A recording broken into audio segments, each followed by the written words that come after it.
So we ended the last episode hoping that the top four of this World Cup would not be determined too soon. And boy, did the gods of the World Cup listen to that prayer, because these last few days, the World Cup has really come alive. Upset after upset. The big upset on Saturday when Pakistan beat India. Pakistan beat Joking, of India. course. Sorry, when India beat Pakistan. Sorry, yes. Yes. That's a Freudian slip if ever there was one. So, no, no. Jokes aside, Afghanistan beating England. Then you had perhaps the bigger one of Netherlands beating South Africa. And you could so easily have had another big one today of Afghanistan beating New Zealand. It wasn't to be. So now suddenly the World Cup finds itself wide open. Yep, it's interesting. I mean, you say it was almost Afghanistan today, but they lost by 146 runs. So I'm not sure how almost that was. That's true. Fair point. Or Fair 140 point. something runs. I'm not sure what the exact number was. But look, it was they had a chance when they had New Zealand 110 for four. There was that Pakistan, Sri Lanka batting collapse just around the corner, but unfortunately it wasn't to be. But look, it was interesting. Very different Chennai pitch for the New Zealand Afghanistan game, but it's all about the big game for Pakistan here. So let's see how that goes. Yeah, I mean, it is a big game. It's the first game in Bengaluru. And, I have to say, like, unfortunately, again, it's another boogie team. We've had viral infections sort of impact our squad. This is what happens when you make too much dosti with the opposition, as we did against India. I'm sure it's Gill's dengue fever that's spreading rampant. Abdullah Shafiq in his room.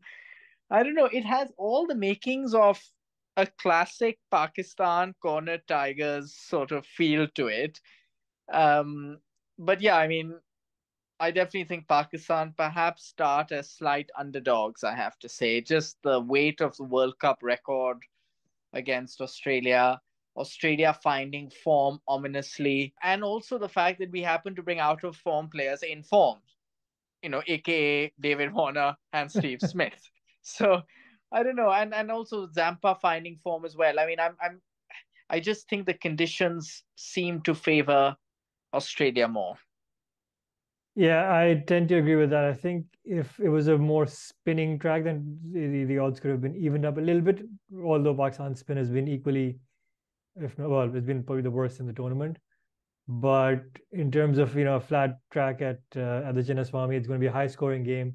And of course, we've got Mitchell Marsh who's come back in form against Sri Lanka. So whether it's Warner, Smith, who are D1, and Pakistan, obviously, like you mentioned, are very good at bringing out of form players back into form, or someone like a Mitchell Marsh who was a bit out of form in the beginning of the World Cup, but now has got a quick 50. So it doesn't look very good for Pakistan. But look, stranger things have happened. I'd still back them to put in a good performance.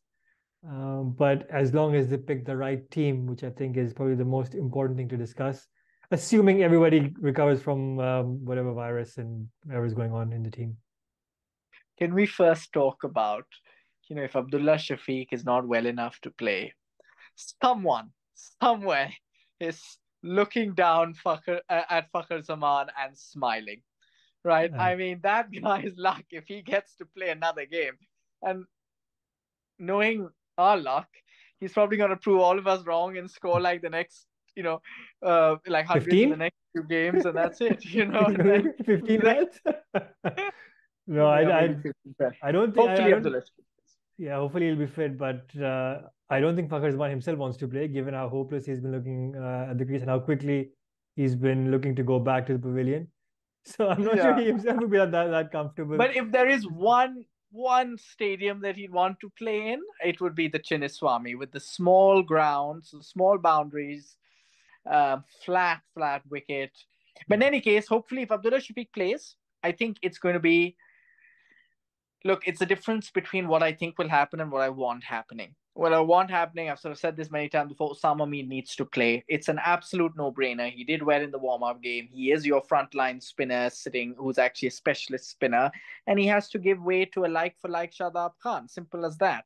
Two leggies, if you lose the toss, Chinnaswamy has due as well. It's going to be very risky, especially on a sort of smaller stadium or small ground. So I would go for Salman. That is a very bold call. And if they make this call, it is very uncharacteristic of Babar Azam. What may end up happening is Nawaz for Osama. It's still better than keeping the same team, but not quite what I'd want. Yeah, I think that's what's going to happen if they were to make that change. Nawaz will be out and Osama Mir will be in. I don't see any other changes in the team. Maybe they might try Agha Salman. Just accept that either I don't understand cricket or Babar Azam knows something that we don't know. I mean, I'm sure that won't happen.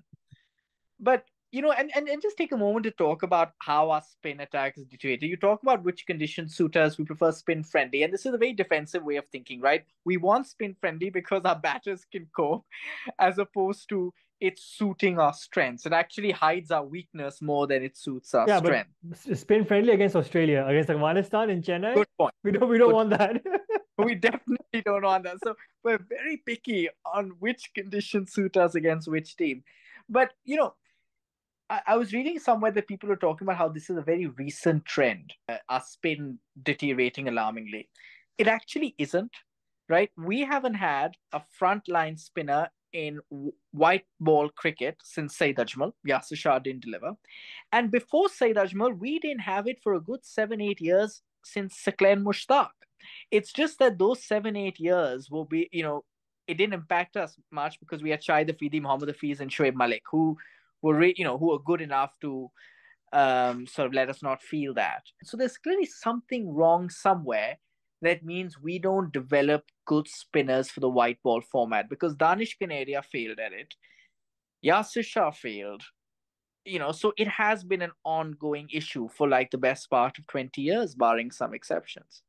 I mean, at the end of the day, look, Shadab, Hafiz, and Malik, that combination got you to the Champions Trophy. So they've played well in patches. I think Shadab has been the disappointment. I think his transition to trying to become a proper all-rounder, I think that's not really worked wonders for his bowling. Playing too much T20 cricket. He doesn't play any first-class cricket. I think, and that's the problem. When you don't play first-class cricket, let alone Test cricket, you lose the art of taking wickets unless the batsman's trying to attack you, which is what T20 cricket has just given him. So, and this it's a similar issue that I guess Rashid Khan has as well, but he's better skilled than Shadab, so he still ends up taking wickets here and there. If you see Zampa against Sri Lanka, how he was a bit slower in the air, his googly was very effective. So he just needs to learn and see how the others are doing and what's working in these conditions, and hopefully it'll come good. And if he doesn't, then this surely has to be his last chance because we can't risk carrying a passenger and playing with 10 men. Yeah, I mean it's a last chance saloon. It's actually 9 men if you think about how he's not been delivering with the bat either. But the point also is actually for Zampa, it's the other way around, right? Zampa, the issue was he wasn't confident enough to try his variations. I feel the issue with Shadab, he's trying too many. He tries to bowl a googly or a flipper or a magic slider or whatever his variation is, and then he doesn't just bowl his stock leg spin deliveries. He'll bowl two, and then he'll try something and give a hit me ball that'll go for 4 or 6, and that's it. It's over. If Sama Mir is also guilty of that, but he does bowl one bad Very ball true. every over. So Very true. it's not like he's going to come in and completely turn around the bowling attack. He is probably better than both Shadab and Nawaz at the moment, but he is very, very capable of going for runs as well. So Oh, sure. Yeah. But look, we've talked about Pakistan's sort of lineup. What about Australia's? I mean, do you see any changes there? no, I think they'll go with the same team. They've finally found a winning formula. I think dropping Alex Carey was a big call straight away after the first game. Travis Head still unfit. He'll probably come back for the game after. They're playing, I think, New Zealand after Pakistan, so that's the game that they're targeting. If you look at Australia's lineup, right, so they have that similar middle order to Pakistan in a way. They don't have, unless you got to go down to Maxwell and Stoinis, they don't have that dynamic middle order, which was surprisingly of Australia of all teams, Smith and Labuschagne, who are classical batsmen. Can't put Rizwan and Babar in the same category because Rizwan is anything but classical. But in terms of the tempo and how they play, it's very similar. Yeah, So so it's a mid 90s sort of feel, right? reminds me of the Sri Lankan. We have bashers at the top opening, Warner and Marsh, and then you've got your stalwarts, right? So the only benefit to playing them in Bengaluru, like I'd much rather play Australia than England in Bengaluru, right? Yeah, Because that's you feel like they've got one too many anchors, right? Now, I don't disagree with that approach in World Cup ODI cricket because I do feel that eventually in high pressure games, it's about those who can play till the end as opposed to quick scores. You know, when like we saw how the average score in the last World Cup, everyone expected to be 350, 360. It ended up being in like between 250 and 300. This will be more than that this World Cup, but still, I think the importance of an anchor can't be underestimated. But the point I was just making is if in the Cheniswami, if you think that the small boundaries will impact Pakistan, I think it's not a bad thing to be playing Australia because of their makeup, right? yeah. Getting opening wickets, Shaheen Afridi. Shaheen, I mean, Ravi Shastri has now made comments about, and I have to say, I kind of agree.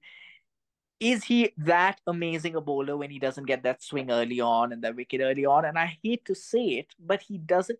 What really disappointed me about the India game was he didn't learn from sitting in, and take advantage bowling second, and sitting in the dugout or in the pavilion, right? I mean, it was clear that India moved back their length, cutters, and it worked. And the only cutter he did bowl, he got Rohit Sharma out, right? What are you talking about? He got Gill out in his second over with a great ball, outswinger.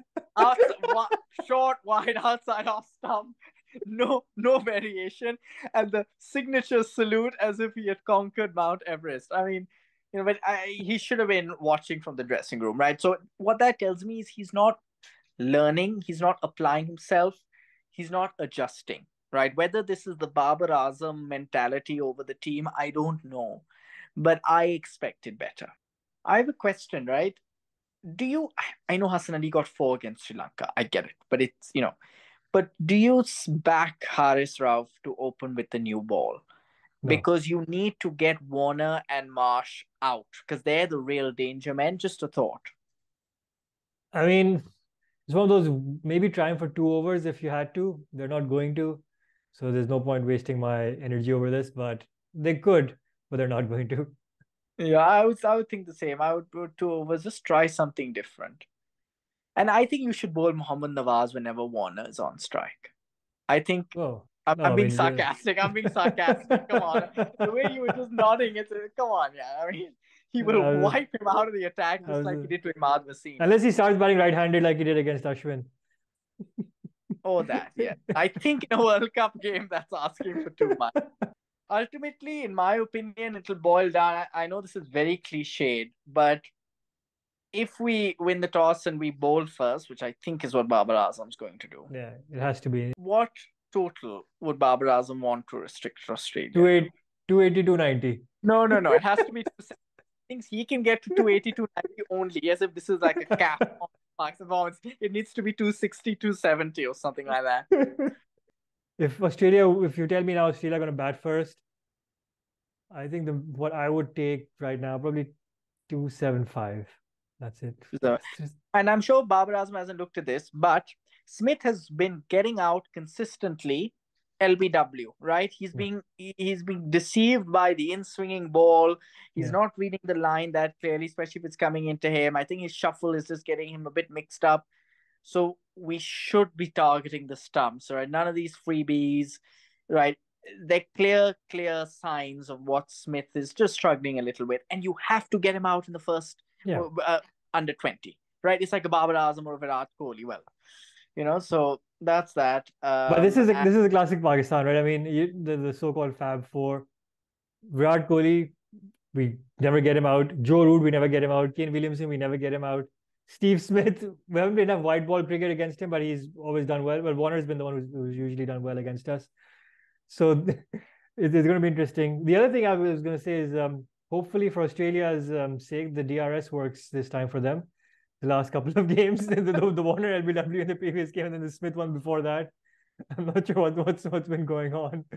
Knowing our luck, the DRS will work against us, and then Yeah. we'll get a ranked turner in Chennai on Monday, and then we'll be on the trip back to Lahore. But hopefully not. Hopefully not.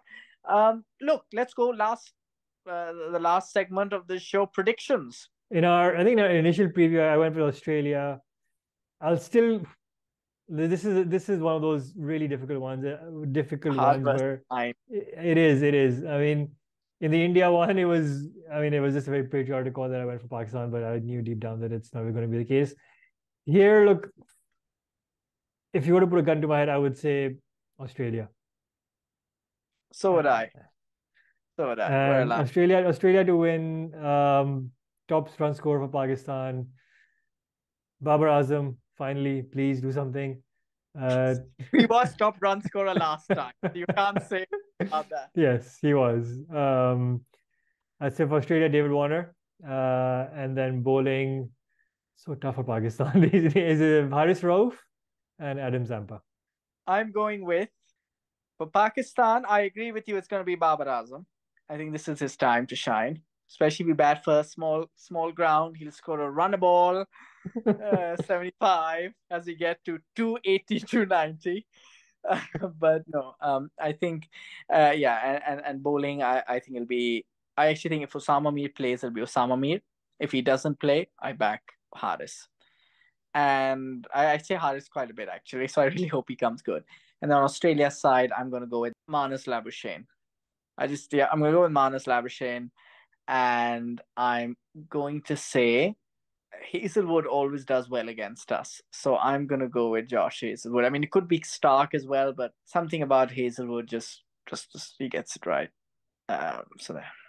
Yeah, interesting. I think Hazelwood has played IPL for RC and Stark as well. They both played IPL for RCB, so semi home and Zampa also. I think. I think so.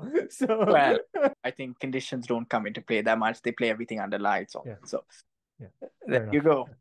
So by the way, Australia so far, their best bowler has been Glenn Maxwell, who's also played for RCB. So trust us to give. Well, hopefully, there's no Mohammad Hafiz here to give his wicket away to some part timers. And wicked dismissal of Aaron Finch. I mean, it's Aaron Finch's most important dismissal of all time. Yeah. So there you have it. Australia versus Pakistan. Let us know what you think. It's going to be an interesting one. Can Pakistan regain the momentum and derail Australia's charge to the semi-final, or will it be a typical Australia win against Pakistan? Let's find out on Friday. And if you like our content, please do subscribe to the channel and keep supporting us. Thank you for watching. Thank you.